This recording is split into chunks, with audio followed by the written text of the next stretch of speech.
ఏమండి ఈయన ముద్దాయి అవును. ఇలా మర్డర్స్లో ఉన్నాడు, హ్మ్. ఇతనికి గవర్నమెంట్ అలా ఇస్తోంది అని మళ్ళా పౌరులు వెళ్ళి ప్రశ్నిస్తున్నారు. అవును. కోర్టులు మళ్ళీ దాన్ని తప్పు పడుతున్నాయి. హ్మ్. కాబట్టి ఒక శిక్ష ఎవరైనా చేస్తే హ్మ్. దాన్ని రుజువైతే అవును. తప్పకుండా ఆ శిక్షకు వాళ్ళు అర్హులేనండి. కొంతమంది జగన్ దగ్గర గారు వర్క్ చేసిన తర్వాత 60 ఇయర్స్ రిటైర్ అయిన తర్వాత కూడా వాళ్ళు ఎక్స్టెన్షన్ తీసుకున్నారు సార్. ఆహా! మా ఫ్రెండ్ ఇద్దరు ఒకళ్ళు ఉన్నారు, అతను ఆ! మురళి అని. అలాగండి. ఆయన కూడా ఎక్స్టెన్షన్ తీసుకున్నారు. అవునండి. అంటే మీలాంటి వాళ్ళకి ఇంట్రెస్ట్ లేదనిపిస్తుంది నాకు చూస్తుంటే. అంటే అది అది అల్టిమేట్‌గా నా సామర్థ్యం మీద ఆయనకి నమ్మకం ఉండాలి. అది హ్మ్. ఆయనకి నమ్మకం లేదనుకోండి, హ్మ్. ఎలా ఉంచుకుంటాడు ఆయన? ఎందుకంటే అది వ్యక్తిగత నిర్ణయం. హ్మ్. సో, ఆయనకి వ్యక్తిగతంగా నాతో పొసగలేదు. అది నేను పనికిరాను అనిపించింది ఆయనకి. హ్మ్. Very good. ఆయనకు కావాల్సిన వాళ్ళు ఆయన పెట్టుకుంటాడు. అంటే ఆయన చెప్పినట్టు మీరు చేసేయడం కుదరదంటారా సార్? ఆయన ఏం అంటే చెప్తారు?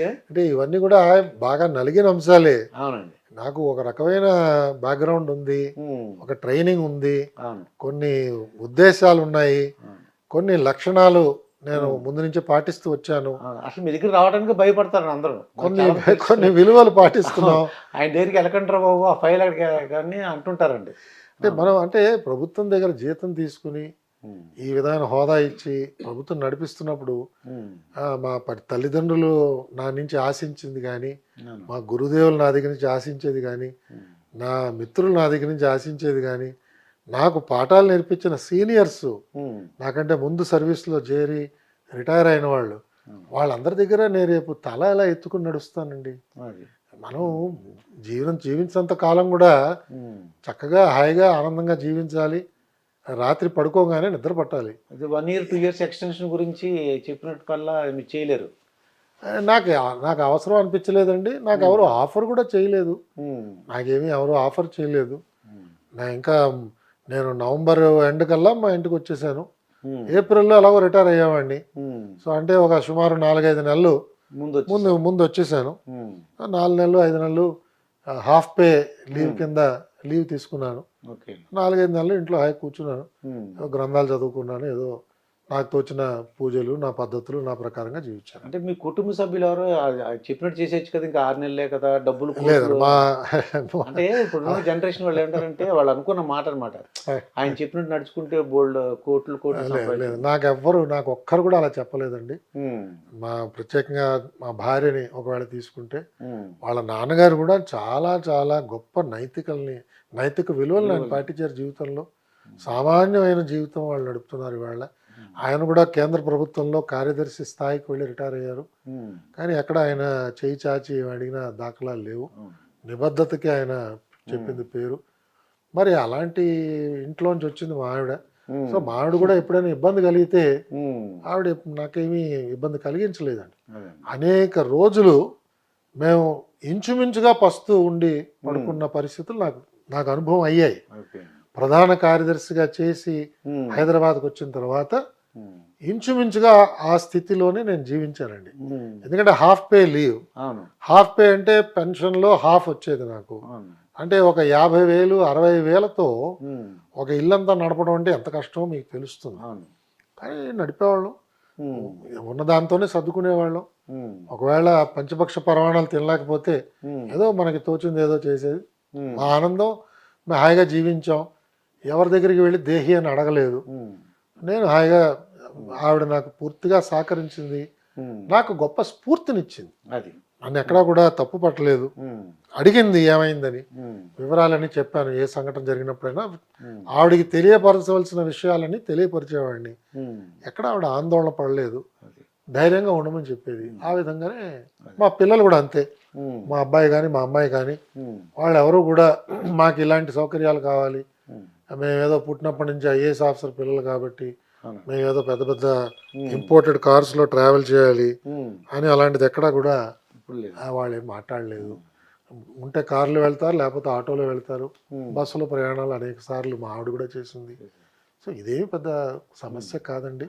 అలాగే మా చెల్లెలు కావచ్చు, మా బావగారు కావచ్చు, మా హ్మ్. వదిన గారు కావచ్చు, ఎవరైనా బంధువులందరూ అంతే. అదే. అందరూ కూడా "నువ్వు చేసింది మంచి పని చేశావు. హ్మ్. నీ వల్ల మా అందరికీ కూడా గౌరవం వచ్చింది" అనే భావించారు గానీ, హ్మ్. అలాగే చెప్పారు కానీ, హ్మ్. నన్నెవరు కూడా అవును. తోలనాడటం గానీ, నన్ను వెలివేయడం గానీ, నా మిత్రులు కానీ, నా క్లాస్మేట్స్ కానీ, ఉమ్, నాతో పాటు సర్వీస్లో చేరిన వాళ్ళు కానీ, ఉమ్, మా సీనియర్స్ కానీ ఎవరు కూడా, అలాగే మీడియాలో అవునండి. అనేక మంది మిత్రులు చాలా చాలా నాకు ఎంతో ఊరటనిచ్చారు. ఉమ్, వాళ్ళందరూ కూడా చాలా గొప్పగా ఉమ్, నా గురించి మాట్లాడటం, అవును. నాకు ధైర్యాన్ని ఇచ్చారు. కాబట్టి నాకు ఎక్కడ బాధ కొరత అనిపించలేదు. కొరత కానీ బాధ కానీ అనిపించలేదు. అయితే ఈ ప్రతిపక్షం వాళ్ళు ఎక్కువగా జగన్ గవర్నమెంట్లో వాళ్ళు విమర్శ చేసేది ఏంటంటే ససామా సకల శాఖ మంత్రి అని చెప్పి ఒక ఆయన ఉన్నారు, ఆయన చూస్తుంటారు, ఇంకెవరు పట్టించుకోరు, ఏమున్నా ఆయన దగ్గరికి వెళ్ళాలంటారు. అది ఎంతవరకు నిజం సార్? అంటే నేను ఉన్న కాలంలో ఉమ్. ఆయనకి ఇంకా అలాంటి ఒక పరిస్థితి రాలేదు. సో నాకు అంత అనుభవం లేదండి ఆయనతో. అని అంటుంటేవారండి. అంటే వీళ్ళు అంటే నాకు అనుభవం లేదు. నాకు ఆయనతో పరిచయం అయితే ఉంది. ఏదో ఒకటి రెండు సందర్భాలు ఆయనతో కలిశాను, కానీ నాకు అంత విస్తారమైన అనుభవం అయితే లేదండి. అయితే ఇప్పుడు మీ పిల్లలిద్దరూ ఆటో కాంటే బస్సులో ఎక్కడైనా ట్రావెల్ అవుతారని అంటున్నారు. అవునండి, అవును. అసలు నిజంగా వాళ్ళు మనం పిల్లల దగ్గర, అంటే నాకు కూడా నా ఏజ్లో ఉన్నారు సార్ మీరు కూడా, అవునండి. అలా మనం పిల్లల దగ్గర ఎలా ఉంటే బాగుంటుంది అంటారు సార్? ఇప్పుడు ఇద్దరు పిల్లలకి పెళ్ళిళ్ళు అయినాయి సార్, ఆయన ఇద్దరు అయినాయి. అసలు మనం అంటే ఈ ఏజ్ వాళ్ళు పెద్ద తరహాగా పిల్లల దగ్గర ఎలా ఉండాలంటారు? అంటే ఇవన్నీ కూడా మన కుటుంబ నేపథ్యం చాలా ముఖ్యమండి పిల్లలకి. ఒకటి. రెండు, మనం చెప్పింది ఎంతవరకు మనం ఆచరిస్తున్నాము అది కూడా వాళ్ళు గమనిస్తుంటారు, చిన్నప్పటి నుంచి గమనిస్తున్నారు. నాన్న చాలా విషయాలు చెప్తున్నాడు, శ్రీరామాయణం, మహాభారతం, భగవద్గీత అవన్నీ చెప్తున్నాడు, కరెక్టే. బట్ నిజ జీవితం ఎలా ఉన్నాడు అన్నది వాళ్ళకి తెలుస్తుంది. మన మిత్రులు వాళ్ళతో మాట్లాడుతుంటారు, వాళ్ళు మనతో ఎలా మాట్లాడుతున్నారో చూస్తున్నారు. మన కింద పనిచేస్తున్న వాళ్ళందరూ కూడా మన నిత్యం గమనిస్తుంటారు. మన పిఏ కావచ్చు, మన పిఎస్ కావచ్చు, వీళ్ళందరూ గమనిస్తున్నారు. వీళ్ళందరూ కూడా ఏ విధమైన ఒక కంక్లూషన్కి వచ్చారు మన గురించి, ఎలాంటి తీర్పు వాళ్ళు ఇస్తారు, అది పిల్లలకి ముందు తెలుస్తుందండి మనకంటే. కాబట్టి వాళ్ళు ఇవన్నీ కూడా నెమరు వేసుకుంటూ, నాన్న ఇలాంటి వాడు, ఈ విషయాల్లో నాన్న ఏమాత్రం కాంప్రమైజ్ కాడు, ఈ విషయాల్లో నాన్న ఏమాత్రం వెనకాడకుండా ఉన్నది ఉన్నట్టుగా చెప్తాడు, నా ప్రవర్తన కూడా అలా ఉంటే నాన్న మెచ్చుకుంటాడు, లేకపోతే నాన్నకి నేను దూరం అయిపోతాను, అమ్మకి దూరం అయిపోతాను అనే లోపల నుంచి వాళ్ళకు ఒక సహజమైన ప్రేమ, అభిమానం, గౌరవం మన మీద ఏర్పడుతుంది. ఇప్పుడు ఇదే నాకు మా తల్లిదండ్రుల మీద నాకున్న అభిప్రాయం. మా తండ్రి గారు చాలా కష్టపడి మమ్మల్ని పెంచారు. ప్రొఫెసర్ అండి, ఆయన ప్రొఫెసర్. ఆ రోజుల్లో ప్రొఫెసర్ స్కేల్స్ ఏం గొప్పగా లేవు, బతకలేక బడిపంతులు అనేవారండి. అంతేనండి. అప్పట్లో యూజీసీ స్కేల్స్ ఇంకా పెరగలేదు, తర్వాత పెరిగాయండి. అవన్నీ 2009, 10 ఆ సమయానికి వచ్చేప్పుడు పెరిగాయి. మా నాన్నగారు 94లోనే కాలం చేశారు. సో ఆ సమయంలో కాలేజ్ ఇన్స్పెక్షన్కి వెళితే ఒక 50 రూపాయలు వచ్చేది. ఈ ఇండియన్ ఎక్స్ప్రెస్లో ఏమన్నా ఒక ఆర్టికల్ రాస్తే 50 రూపాయలు, 30 రూపాయలు వచ్చేది.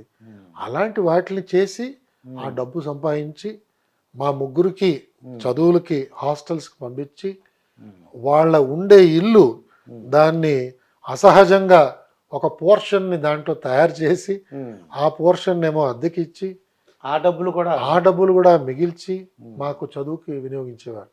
మా అమ్మగారు ఆ మెట్ల గదిలో దాన్ని వంట కింద మార్చుకుని, ఆ మెట్ల గది అంటే మీకు తెలుసు కదా, మెట్లు ఇలా వెళ్తుంటుంది, తల తగులుతూ ఉంటుందండి. ఎప్పుడు తగిలేదు తల, ఎందుకంటే దాని కిందే ఆవిడ పెట్టుకునే పచ్చళ్ళు కానీ, పప్పులు కానీ, తిరగమూత డబ్బాలు కానీ అవన్నీ అక్కడ ఉండేవి. సో ప్రతిసారి వంగి తీసుకుంటున్నప్పుడు తల తగిలి